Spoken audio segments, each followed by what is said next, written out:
साथियों, जय भीम, जय भारत। साथियों, बात उन दिनों की है। बीबीसी लंदन के एक पत्रकार ने बाबा साहब अम्बेडकर से सवाल किया कि रात 9 बजे नेहरू जी एवं 10 बजे गांधी जी का मैं इंटरव्यू नहीं ले पाया, क्योंकि उनके लिए बताया गया कि वे सो चुके हैं, लेकिन आप आधी रात बीत जाने पर भी जगे हुए हैं और खुशी खुशी अपना इंटरव्यू देने के लिए तैयार हैं। ऐसा क्यों? बाकी नेता आराम से सो रहे हैं और आप इतनी रात गए भी जगे हुए हैं, एवं केवल जगे हुए ही नहीं हैं, बल्कि इस वक्त भी आप कुछ लिख रहे हैं। ऐसा क्यों? पत्रकार के सवाल के जवाब में बाबा साहब ने कहा कि नेहरू जी और गांधी जी का समाज जगा हुआ है, इसलिए वे जब चाहें सो सकते हैं, लेकिन मेरा समाज बेहद गहरी नींद में सोया हुआ है, इसलिए मेरा जागना बहुत जरूरी है।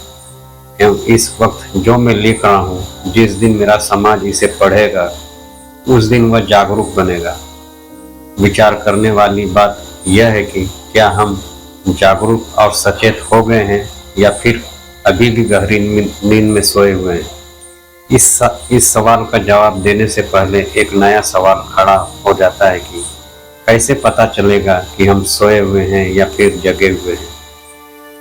इसका सीधा सा जवाब है कि जगा हुआ व्यक्ति अपना किसी भी प्रकार का कोई नुकसान नहीं होने देगा, एवं नुकसान करने वाले का डटकर विरोध करेगा अथवा होने वाले नुकसान को रोकने का पूरा प्रयास करेगा। लेकिन सोया हुआ व्यक्ति विरोध करना तो दूर की बात है, बल्कि यह भी नहीं जान पाएगा कि कोई उसका नुकसान भी कर रहा है या नहीं। वर्तमान परिस्थितियों पर नजर डालने से तो ऐसा नहीं लग रहा है कि हम जगे हुए हैं, बल्कि ऐसा लगता है कि अभी भी हम गहरी नींद में ही सो रहे हैं।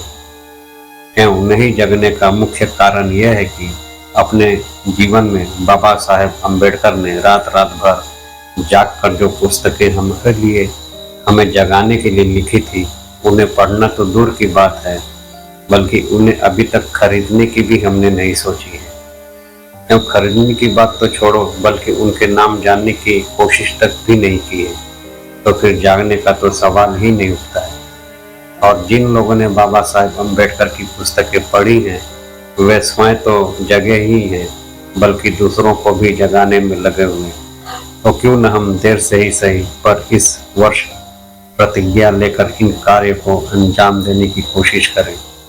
साथियों, ललई सिंह यादव को यदि अहिर यादव बिरादरी ठीक से पढ़ ले एवं जान ले, डॉक्टर राम स्वरूप वर्मा को कुर्मी पटेल बिरादरी ठीक से पढ़ ले और जान ले, महाराज सिंह भारती को जाट बिरादरी ठीक से पढ़ ले एवं जान ले, जगदेव प्रसाद कुशवाहा या महतो मौर्य को कोयरी कुशवाहा बिरादरी ठीक से पढ़ ले एवं जान ले, पेरियार को गडेरिया पाल बिरादरी ठीक से पढ़ ले एवं जान ले, ज्योतिराव फुले को माली सैनी पढ़ ले तो जान ले, बाबा साहब भीमराव अम्बेडकर को SC ST OBC ठीक से पढ़ लें और कार्ल मार्क्स को आदिवासी को पढ़ा दिया जाए, तो समझो भारत का हर एक क्षेत्र में बेहतरीन परिणाम मिलने से कोई माई का लाल नहीं रोक सकता है, चाहे कोई अवतार लेकर भी भारत में क्यों न उतर आए। काश इन जाति बिरादरी के लोग अपने अपने जातियों के जातिवादी स्वभाव के कारणों से भी गलती से भी इन महापुरुषों को पढ़ लें, तो भी बहुत बड़ा सामाजिक, आर्थिक और क्रांतिकारी परिवर्तन आज भी देश में संभव है।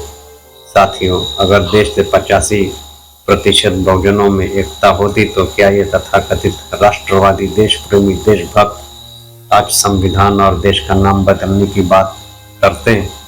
इन लोगों को पता है कि इन बहुजनों में आज ऐसी खाई है कि चाहे जो कर लो या करवा लो, आज देश की संसद में जितने भी बहुजन सांसद सत्ता की मलाई चाट चाट कर चमड़ी को मोटी कर लिए हो, कुर्सी जाते ही इनकी औकात मालूम हो जाएगी।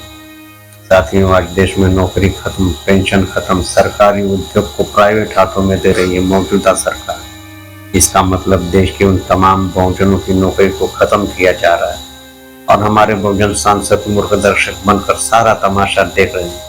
इन सांसदों को पता है, लेकिन ये कुछ नहीं कर रहे हैं। अगर ये चाहते तो सरकार को गिरा सकते हैं। लेकिन इन सांसदों की हैसियत उन कुत्तों की तरह है जो झुंड में रहकर आपस में लड़ते रहते हैं। साथियों, देश बचाना है, शिक्षा बचाना है, नौकरी बचाना है तो देश के सारे बहुजन को एक साथ आना होगा, नहीं तो इस तरह इस सरकार में गुलामी तय है। जय भीम, जय भारत, जय संविधान।